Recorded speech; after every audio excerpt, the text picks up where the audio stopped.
Fala amigos palestrinos e palestrinas, muito bem-vindo ao canal. Estamos aqui novamente para trazer mais um vídeo com mais informações e as últimas informações do Verdão.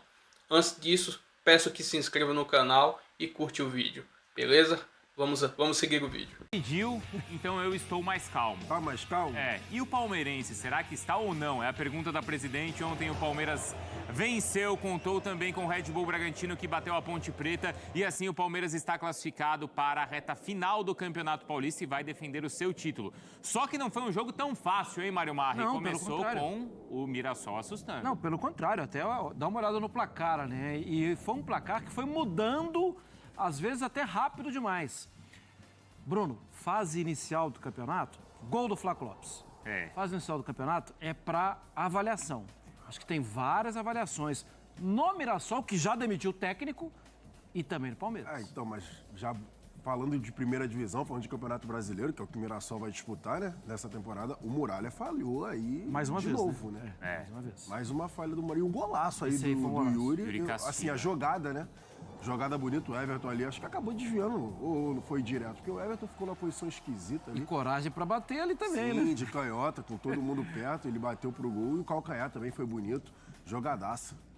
Mas o Estevão aí cobrando escanteio para o Rafael Veiga com a perna esquerda, mais uma vez colocar o Palmeiras à frente. Parecia que o Palmeiras teria a vida fácil, mas não. Nessa hora ficou do segundo parecendo. tempo, né? Nessa hora ficou parecendo. Não, agora vai, Palmeiras...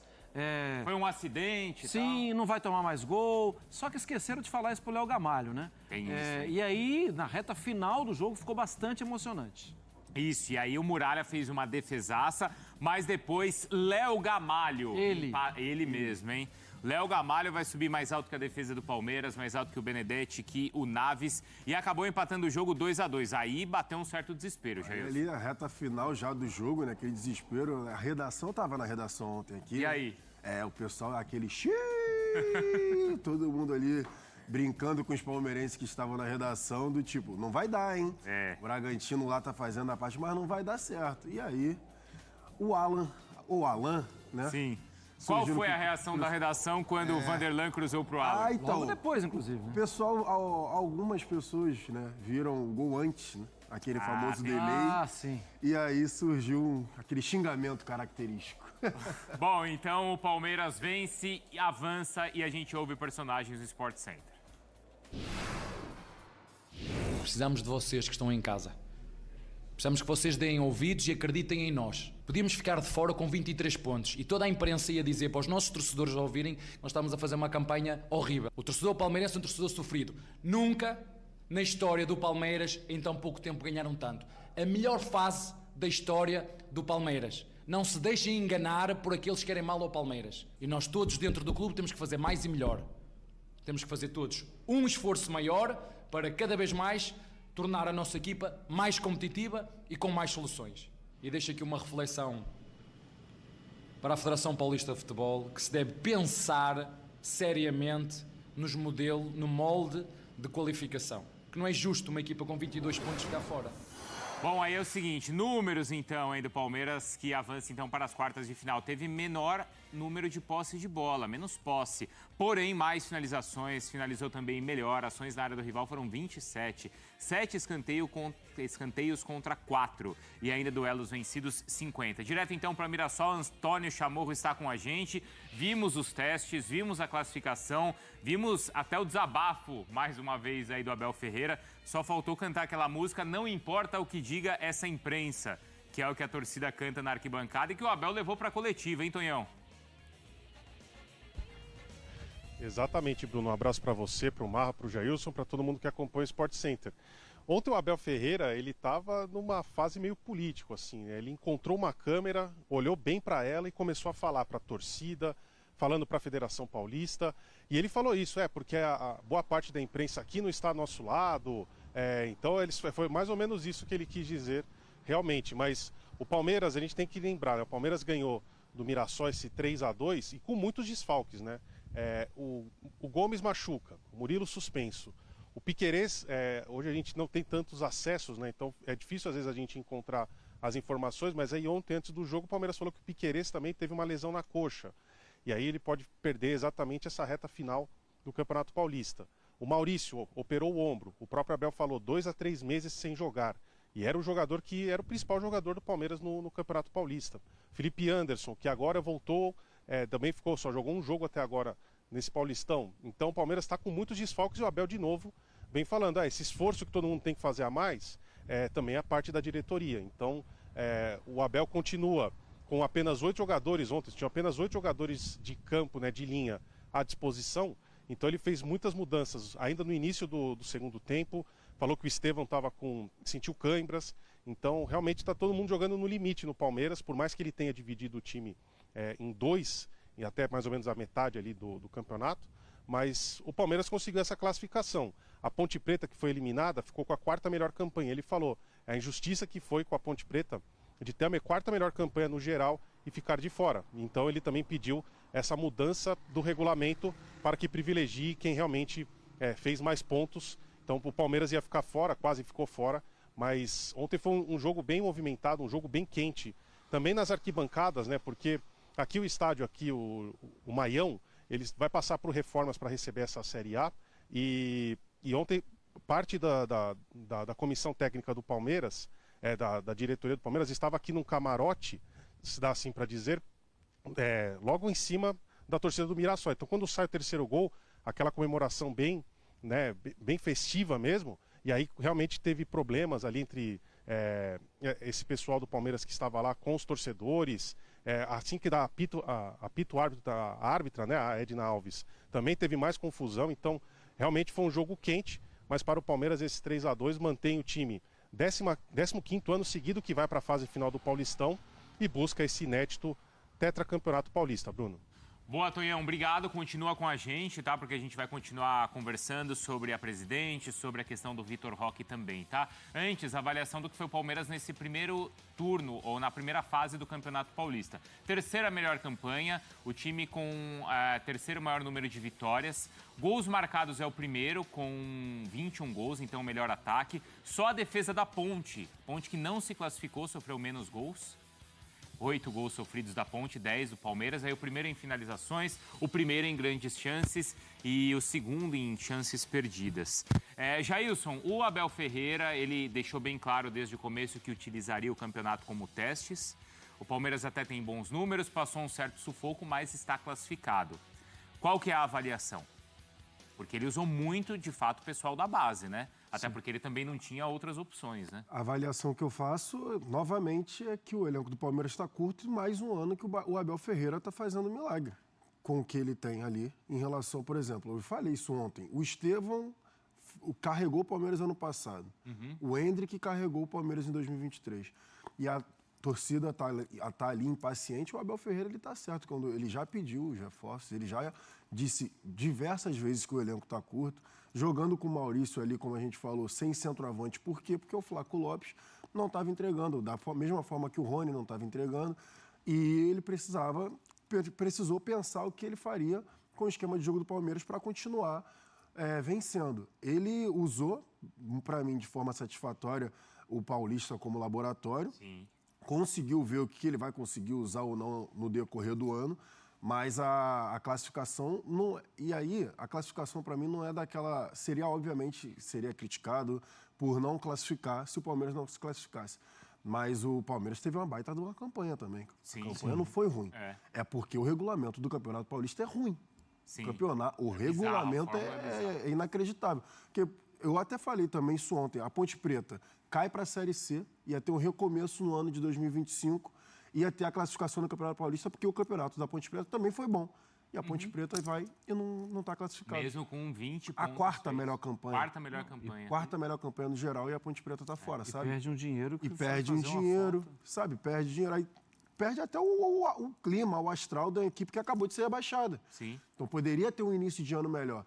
Então, o Abel Ferreira, para mim, está certo em relação às reclamações que ele faz, porque ele está falando há bastante tempo, não é de hoje.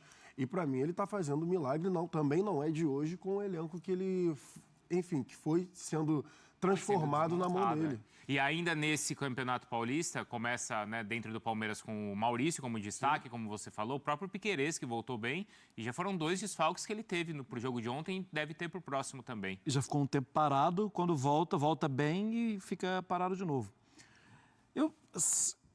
Se o palmeirense já estava começando a conviver com a realidade da não classificação.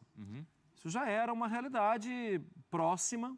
O Palmeiras tinha que ganhar todos os jogos e dependia de outros resultados. Aí, sim, a Portuguesa quase ajuda, toma um gol no final. E aí tinha um jogo, ficou sendo apenas um jogo a dependência, esse da Ponte contra o Red Bull Bragantino. Eu acho que o Palmeiras tem, obviamente, que aproveitar e, nessa reta final, sabendo que o Palmeiras é um time de chegada e pode buscar o título. Mas, se o Palmeiras não se classificasse, eu acho que seria sem crise e o Abel aproveitaria muito esse tempo. Com o elenco que tem, treinar, vender ideia, recuperação do Paulinho, recuperação de outros jogadores e tal, e montar um time já com a cicatriz de não ter se classificado para a reta final do Campeonato Paulista e vender essa ideia de ficar mordido pro início do Brasileiro, isso poderia ser... É claro, eu estou tentando ver com os olhos do... Assim, dá para tirar alguma coisa boa da não classificação? Dá para tirar alguma coisa boa da não classificação. Agora o Palmeiras vai ter que tirar coisa boa da classificação. Sim. E o Palmeiras chegando na reta final, eu acho que o Palmeiras hoje tem um elenco maior que tinha no início da temporada, por causa dos jovens jogadores que foram entrando. Que ele até falou, injusto, né? De novo. Porque até tinha a pergunta ali se o Palmeiras ficou devendo. Pelo que vocês falaram, não, então. Eu não achei. Então, Bruno, em algumas vezes, em alguns jogos, sim. Mas aí é normal. Mas aí adiante é o que eu acho que o Abel falou na entrevista, que é injusto você chegar pro Alan e falar, vai lá, resolve, ou pro Benedetti, ou pro Luigi, ou pro Qual vai ser Thales. outra oportunidade de testar esses jogadores? É só na Paulista que dá para fazer isso. Sim. Assim, é claro, eu não tô com isso passando pano para Palmeiras 1-0 no Água Santa, no jogo em Brasília, que não tinha ninguém no estádio. Claro. E aí toma um gol, e aí assim... Não, isso não pode acontecer. Ou pela maneira que levou a virada do Novo Horizontino. Sim, isso não mas, deve. Mas assim, é uma primeira fase onde ele termina com o melhor ataque e segunda melhor defesa. Exato. E com mais jogadores do que tinha. No início do ano, o Palmeiras tinha um grupo de quê? 13, 14 jogadores que entrariam com frequência. Os meninos da base, alguns deles podem jogar alguns jogos do Campeonato Brasileiro. E você vê, a campanha do Corinthians foi ótima, né? O que separou a campanha do Corinthians da do Palmeiras foi um lance. O pênalti do Estevão contra o Hugo Souza. Sim. Porque se aí você tem se aquela bola entra, aquele pênalti entra, o Palmeiras com 2 pontos a mais, o Corinthians com 1 ponto a menos. A diferença de pontos, exato. O Corinthians ficaria com 26 e o Palmeiras com 25. Praticamente a mesma campanha. Um lance, né, muda completamente o sentido das duas campanhas. Ô, Tonhão, bom, além dessas avaliações, né, e acho que essa avaliação que o Palmeiras fez em relação a reforços, aos jogadores da base, o Abel ontem voltou a falar, tem um elenco extremamente curto, e isso eu acho que ficou claro nos 2 últimos jogos. Teve também a postagem da presidente que causou repercussão nas redes sociais, não foi, Tonhão? Exato, logo depois do jogo, postou um meme, né? Estão mais calmos, porque o Palmeiras, a torcida, né, especialmente a principal organizada do Palmeiras, vem cobrando esses reforços, vem criticando o Anderson Barros e a Leila Pereira durante os jogos durante e depois dos jogos, né? Especialmente quando o Palmeiras não ganha, então vem sempre essa cobrança por reforços. Mas dessa vez a Leila, ela não estava aqui, né? Quem representou o Palmeiras foi o vice, né? O Buozzi, e então ela veio com essa postagem porque a torcida realmente vem cobrando esses reforços, vendo que o elenco realmente está mais curto. E agora vamos lá, a gente tem até o dia 29, né? 28 de fevereiro para essa janela de transferências acabar. Depois tem uma outra janela que vem logo depois dos estaduais, em que aí só podem ser contratados jogadores que atuaram em algum campeonato estadual. Aí é uma janela mais curta, mas só podem ser contratados esses jogadores. E depois, sim, pouco antes ali do Mundial, vai ter uma outra janela. Mas o Palmeiras vai precisar, se precisar mesmo, se quiser contratar, tem que ser agora, nesses próximos dias, ou então tem que esperar o estadual. Então o Palmeiras, né, com lesões, o Murilo é o único que volta, que é certeza porque estava suspenso. Agora, o Gustavo Gomes, o Piquerez, o Maurício, então já são jogadores que não se sabe, o Maurício realmente não joga nesse campeonato mais. Agora, Gustavo Gomes e Piquerez podem ser que não joguem contra o São Bernardo, é o jogo fora de casa, né, o jogo no 1º de maio, e o Abel, né, que vinha nessa sequência de melhores campanhas, ficou com a 3ª melhor, mas dessa vez, né, por conta do regulamento, não vai conseguir jogar em casa nas quartas de final, Bruno. E aí, o que vocês acharam dessa questão? Depois a gente pergunta do Paulinho também, tá? Tonhão, atualize isso pra gente. Mas o que vocês acharam da postagem da Leila? O que você achou, Jailson? Da brincadeira, da provocação na rede social? Porque parte da torcida já tá meio ali, né, na bronca. Não é a primeira vez que ela posta. Eu sei, mas já tá meio na bronca ali por conta dos nomes que foram ventilados de reforços, né, pro Palmeiras e as negociações que não foram concretizadas. Então a parte da torcida já tá pegando no pé dela e do Barros, né? Sim, do Anderson Barros. Do Anderson Barros. Já tá pegando no pé dos dois. Aí ela vai, classifica da forma que classificou, dependendo de outro resultado. E ela posta lá o meme de forma irônica, ali brincando. Tem torcedor que vai levar na brincadeira, mas tem torcedor que vai falar, lá, ainda tá zoando com a nossa cara, ainda tá provocando com a nossa cara. Eu levo na brincadeira, entendo assim a parte dela, mas tem torcedor que ficou na bronca. Porque tem torcedor que leva na piada, na figurinha que espalha no WhatsApp. Exatamente. E tem torcedor que acha que é a provocação, que o presidente... Ainda tá zombando da gente, Isso, tudo mais. Que não classificou de maneira fácil por conta da administração. O que você acha, Mar? Eu acho o bom humor uma ótima saída para quase tudo na vida. Só acho que, assim, de certa forma, tá tirando onda com o torcedor.